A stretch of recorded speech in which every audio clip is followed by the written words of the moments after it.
I haven't done a video like this in a while. I have two Bernie Sanders videos for you. I'm going to bring up the two of them. Let's watch the first one. But what? Oh, Certain. Sorry. Forgot to screen share this. Hold on.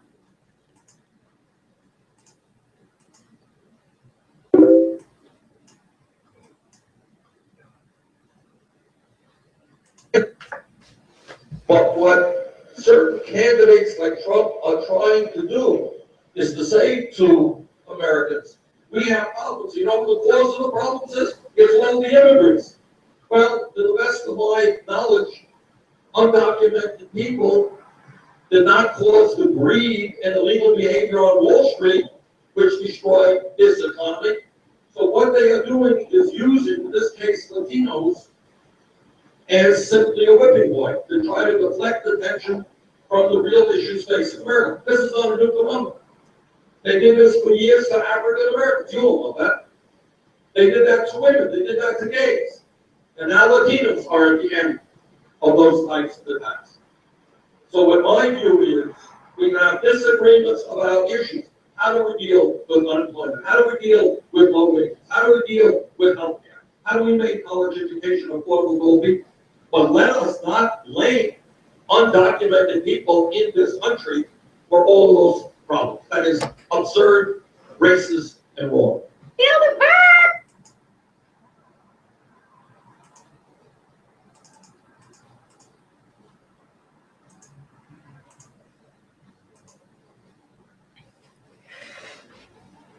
Okay, now that first one was a short video, but Bernie Sanders does touch on an important point.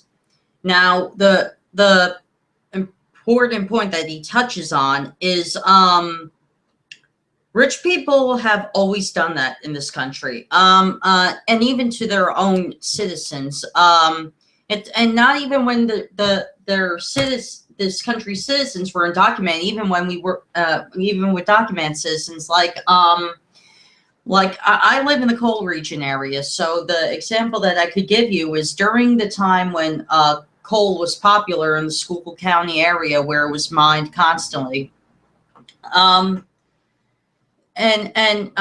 You had breaker boys. Now, what are breaker boys? Now, breaker boys were young boys from like the ages of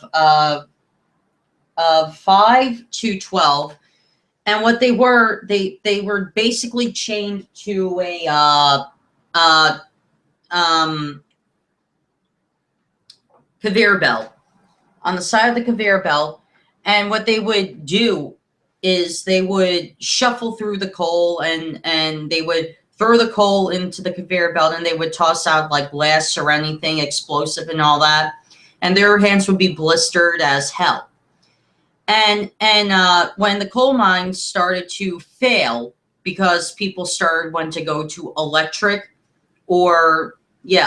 gas, and then just regular electricity heating. But the first transition I'm more so specifically talking about, the problem was the breaker boys were blamed because people weren't buying coal anymore, but the breaker boys weren't the problem. It's the fact that people wanted to go transition to natural gas heating. And that's a perfect example of, including around within the United States, why the greedy have always blamed the people who shouldn't have never been blamed for anything at all. And the greedy should blame themselves for getting us into this shit. And that's just a simple fact. And I have one final video here. And it's from C-SPAN. Just want to find the video on their page real quick.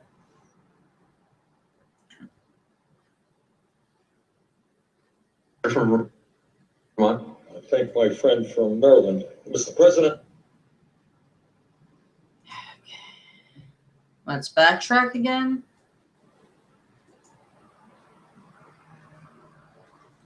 This might take a while.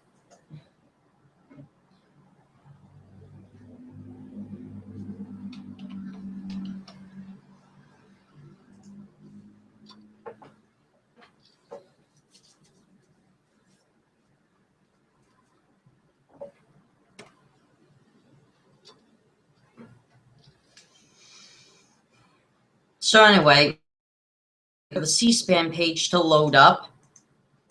I want to let you guys know in advance, I will be doing a movie time review episode again. I'm still waiting for panelists to see if they want to become a part of the Making a Movie Night podcast. So, here we go. Here's the video. So, like I said, if you want to be a member of that, private message me on Facebook under my real name, James DePrima, or find me on Twitter.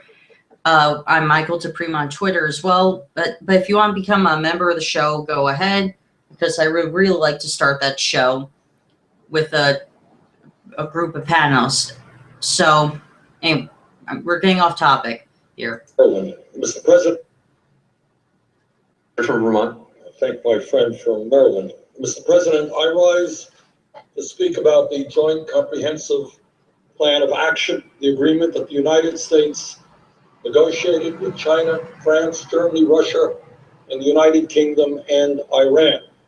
I support the agreement and will oppose the resolution of disapproval, as I believe that this approach is the best way forward if we are to accomplish what all of us want to accomplish, that is making certain that Iran does not acquire a nuclear weapon, an occurrence which would destabilize the region, lead to a nuclear arms race in the area, and would endanger the existence of Israel.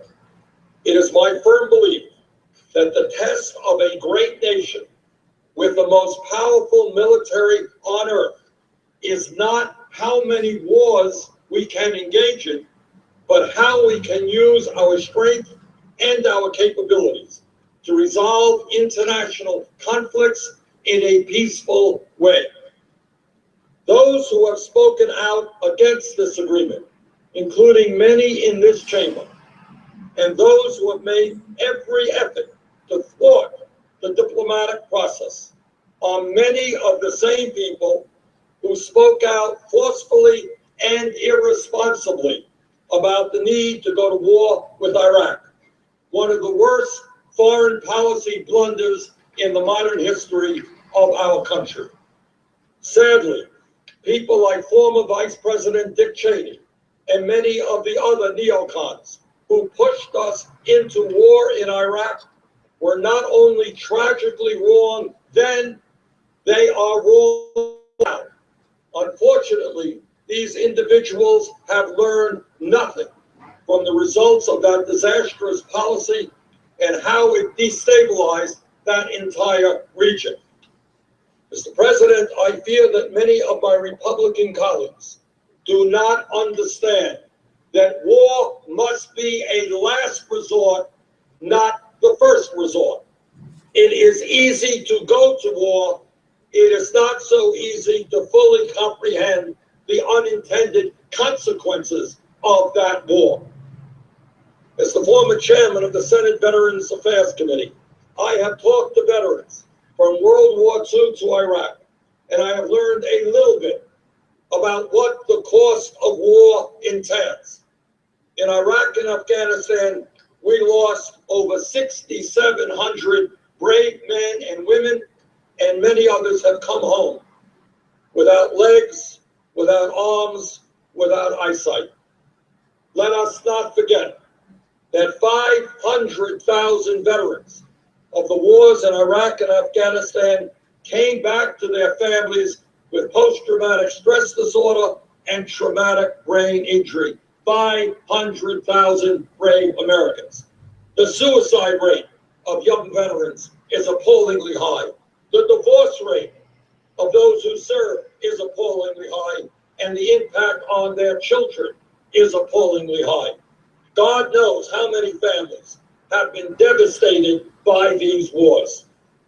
Mr. President, we should also not forget that many hundreds of thousands of innocent Iraqi men, women, and children died in that war, and those whose lives who have been completely destabilized. Hundreds of thousands of people whose lives have been totally altered including those who are fleeing that country today, with only the clothes on their back as refugees. The cost of war is real, and it is easy to give great speeches about how tough we are. But let us not forget the cost of war on the men and women who serve in our military and people in other countries. Yes, the military option should always be on the table, but it should be the last option. We have got to do everything we can to reach an agreement to ensure that Iran does not get a nuclear weapon without having to go to war. Mr. President, I believe we have an obligation to pursue diplomatic solutions before resorting to military engagement, especially after nearly 14 years of ill-conceived and disastrous military engagements in that region. The agreement before us calls for cutting off Iran's pathways to the fissile materials needed for a nuclear weapon by reducing its stockpile of uranium by 98% and restricting the level of enrichment of uranium to well below the level needed for weaponized uranium. The agreement requires Iran to decrease the number of installed centrifuges by 2/3, dismantle the country's heavy water nuclear reactor so that it cannot produce any weapons-grade plutonium, and commit to rigorous monitoring, inspection, and verification by the International Atomic Energy Agency. Only after Iran has demonstrated to the international community its compliance with the tenets of this agreement, the United States and European Union will lift the sanctions that helped bring Iran to the negotiating table in the first place.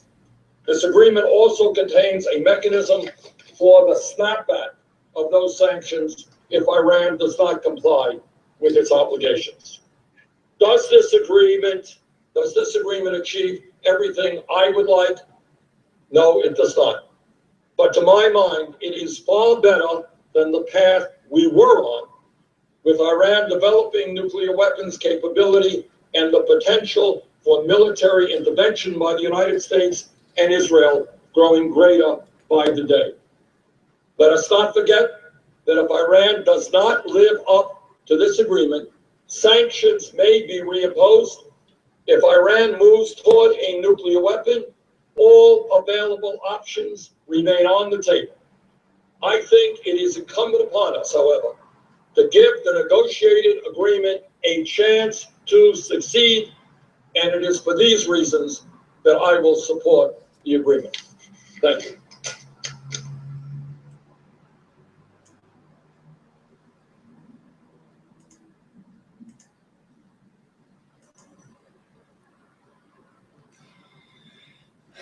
So, obviously, that was a 7-minute video of Bernie Sanders on the Iran agreement, nuclear agreement, I should say.